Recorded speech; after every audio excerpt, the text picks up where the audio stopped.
اس بات کے گواہ آج تم لوگ بھی ہو کہ ہم نے شریعت کے اوپر کس قدر ٹوٹ کر کے کام کیا، شریعت کی اشاعت کس طریقے سے کی، دین کی ترویج کس طریقے سے کی، شریعت کو کس طریقے سے لوگوں کے دل اور دماغ تک پہنچا دیا، لوگوں کی رگوں اور ریسے تک پہنچا دیا۔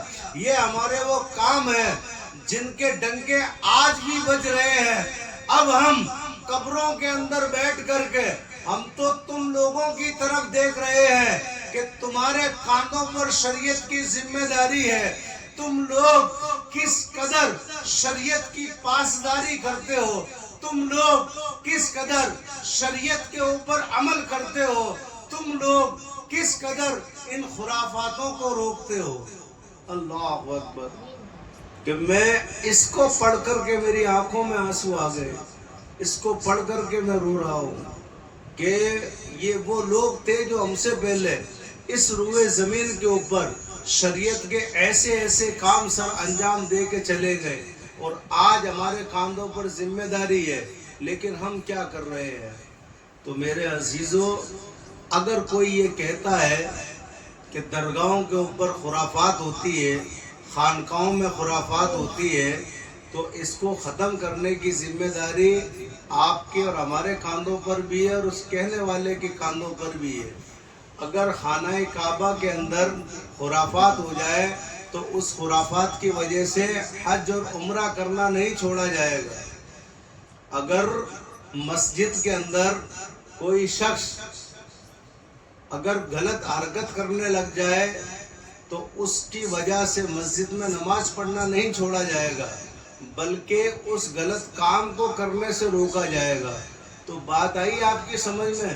اللہ تبارک و تعالی جس سے محبت فرماتا ہے ان کو اپنے محبوبوں سے ملا دیتا ہے۔ کس سے ملا دیتا ہے؟ محبوبوں سے۔ اپنے محبوبوں سے ملا دیتا ہے۔ اور اس کے فائدے کیا ہوتے ہیں؟ فائدے یہ ہوتے ہیں کہ وہ محبوبین دلوں کو چمکا کر کے اور دنیا کے اندر چمکتا ہوا ستارہ بنا کر کے، چراغ بنا کر کے چھوڑ دیتے ہیں، اور جس کی مثال اس روئے زمین کے اوپر رہتی دنیا تک موجود رہے گی۔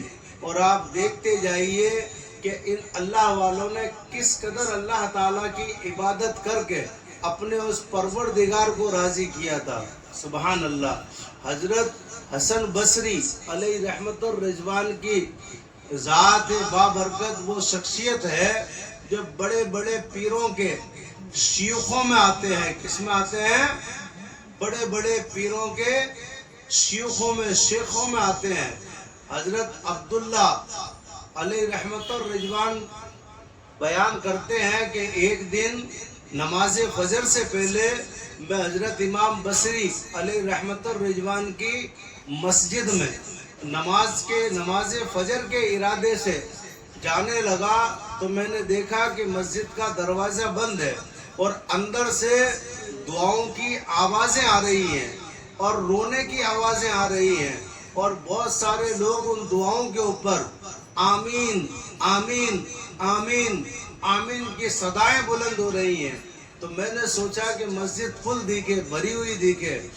تھوڑی دیر کے بعد میں باہر بیٹھ گیا اور میں نے دیکھا کہ دروازہ بھی نہیں کھلا اور آواز ایک دم خاموش ہو گئی۔ کافی وقت گزر گیا، کوئی نکلتا ہوا بھی مجھے نظر نہیں آیا۔